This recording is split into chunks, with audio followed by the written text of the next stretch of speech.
Hi, welcome to Gentlemen of Whiskey. I'm John and this is Brandon, and today we're starting a new series called Bourbon Basics with Brandon. Mostly because Bourbon Basics with Nate was not as good of an alliteration.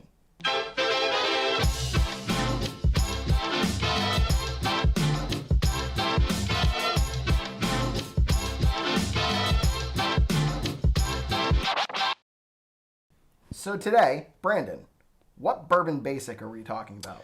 The bourbon basic we are going to dig into today is finished whiskey. We're going to learn all about what it is, how it happens, and why it happens.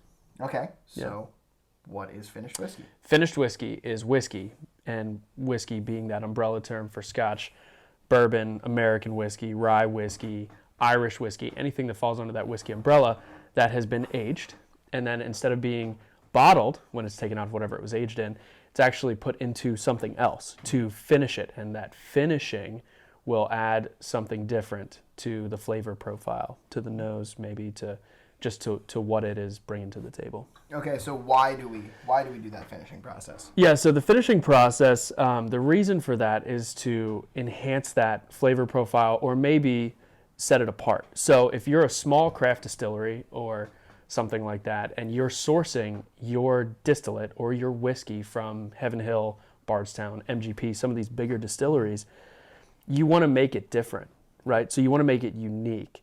And the way to do that is to finish what you get from those larger distilleries. And those larger distilleries also, to be fair, they finish some of their products as well, or do special like releases where they finish something that's already popular, right? But like what it's doing is that's making it distinct. And for those smaller distilleries, it's like really, it's a good thing to do. Okay, so how does this process happen? Yeah, so the way the process happens is basically they take whatever whiskey they have, and instead of bottling it after it's been aged, what they do is they put it into one of 5 different types of barrels, basically. So you have wood finishes, you're going to see wine finishes, fortified wine finishes, spirit finishes, and beer finishes. So those are the big 5 finished types of whiskey that you will see. And each one, what's cool, is each one is going to do something different to that flavor profile. Now, I have not had all 5 of the finishes, but you've spent a lot more time tasting whiskey, learning about it and stuff. So why don't you real quick run through, like give us an example what that finish will do to the flavor profile, what it'll add. First is wood. You got like Woodford Double Oaked, Old Forester 1910, Elijah Craig Toasted. They're finished again in another oak barrel. Sometimes it's charred again, sometimes it's toasted. Those kind of release a little bit of different flavors, but typically you'll get some wood or sweet notes like a creme brulee or a caramel note that is much more pronounced than it is in other bourbons. In a wine finish, some of your examples are Thomas More has a Cab Sav and a Chardonnay. Davies County has a Cab Sav finish. Typically going to add some fruity or tannic notes, going to maybe like be a little bit more astringent, a little bit more drying on your palate. I know what that's like. Yeah. it dries out on your palate. Yep. Yeah, I know that one. There's bourbons that definitely do that. Fortified wine, so you got like your port finishes, your sherry finishes. A lot of our group members like Angel's Envy, which is a port cask finish. Yeah.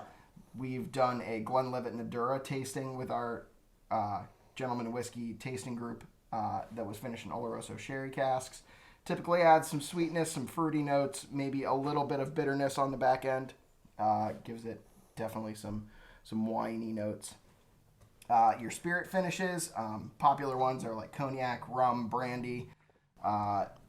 We have an Angel's Envy rye finish that we tasted on our Jewel Rye last year. It was so good. It was very good. It had definitely gotten some more sweetness. There's some Nulu that's finished in brandy casks. There's a Redemption finished in cognac casks, which I absolutely hate. I hate cognac. It gives me headaches. But to each their own. Then you've got beer cask finishes. Lagavulin Offerman Edition, which was Whiskey Advocate's #1 of the year last year, is finished in Guinness stout casks. Brandon, you have a Jameson, right? It's Jameson, yeah. It's Jameson finished in stout casks. Yeah, I'm excited to try it. It was a gift.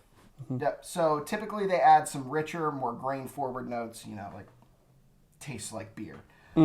So they each give you a little bit something different when you're looking for a finish. Maybe you want to find something that you like also. Like if you like fruity wines like a Cab Sav. Maybe try the Thomas More if you like spirits like a rum. Maybe try the Angel's Envy. You know, like go with what you know, but also try different things. That's what's so cool about whiskey is there's so many options, and I would argue there's something out there for everybody. So in the comments, let us know if you're into finished whiskey. What's your favorite? What's your least favorite? If you're trying finished whiskey, tell us something you tried and what you thought about it. What's your favorite finished whiskey? Man, that's tough. So I would probably pick the Woodford Double Oaked. Okay. Wood finishes are probably what I lean to the most right now. So there's a bottle up here, right here, that is a Nulu Toasted, and I think that is my favorite. So we both really enjoy wood finished. Yeah. So obviously let us know in the comments, like, comment, and subscribe if you feel led. And until next time, we're Gentlemen of Whiskey. Cheers.